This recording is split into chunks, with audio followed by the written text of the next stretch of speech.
नमस्कार, आप देख रहे हैं जेजेबी न्यूज। पेश है आज की कुछ खास खबर। जहां चुनावी माहौल चल रहा है, वहीं पत्रकार परिषद में राष्ट्रवादी नेता आनंद परांजपे ने कहा कि शिवसेना का वचननामा नहीं, बोल वचननामा है, क्योंकि 2012 का प्रोजेक्ट अभी तक शुरू नहीं कर पाए। परांजपे ने यह भी बताया कि शिवसेना 3,500 करोड़ रुपया वेस्ट कर चुकी है।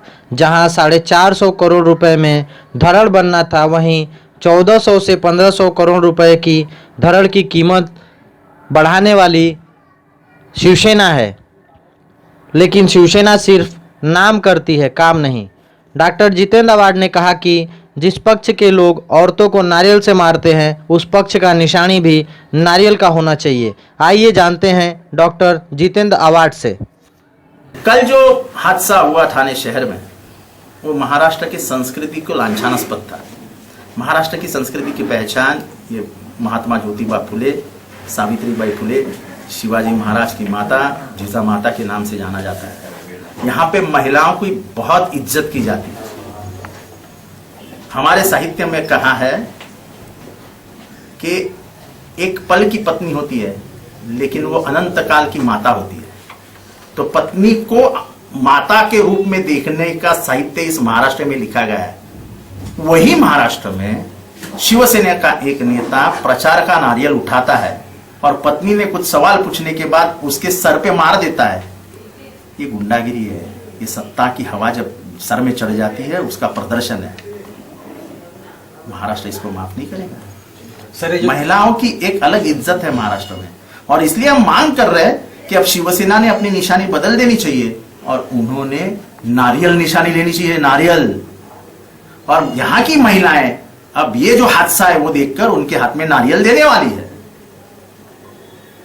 सत्ता की गुरूर इतना आ गया कि पत्नी को नहीं छोड़ रहे, तो आम नागरिक को क्या करेंगे?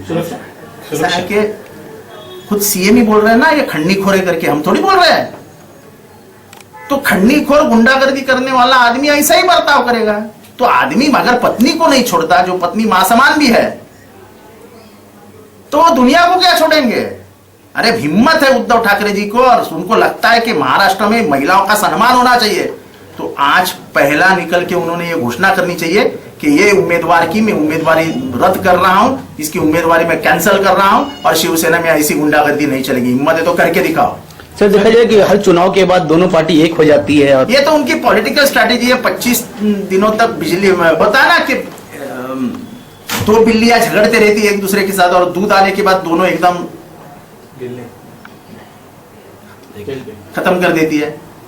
ये दोनों झगड़ेंगे, नौटंकी करेंगे, और अनजाने में जाने में कभी सत्ता आ गई तो फिर से एक बार अपना बंधन बांध देंगे।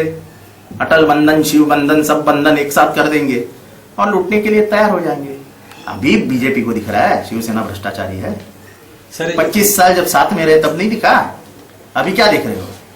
स्टैंडिंग कमेटी में तुम्हारा चेयरमैन था, कभी ये दिखाया मानसिकता कि हम इनकी भ्रष्टाचार की चौकसी करेंगे, इन्होंने जो घूसखोरी की है उसकी हम जांच लगाएंगे, कभी बोला? ये सब नाटक है, ये सब तमाशा बना कर रखा है राजनीति का। सर, ये जो घरानेशाही है, आपका क्या पर्सनल मत है? जो घरानेशाही जो शिवसेना में थाने में बहुत ज्यादा हो गया है। पत्नी का भाई, भाई का भाई, दो लड़के, फिर पत्नी। यानी तुम कार्यकर्ताओं को जिंदा रखना चाहते हो कि नहीं चाहते हो? मैं शिवसेना का वैचारिक विरोधक हूं, बहुत सालों से हूं, लेकिन एक बात के ऊपर मेरे मन में शिवसेना के बारे में आदर है।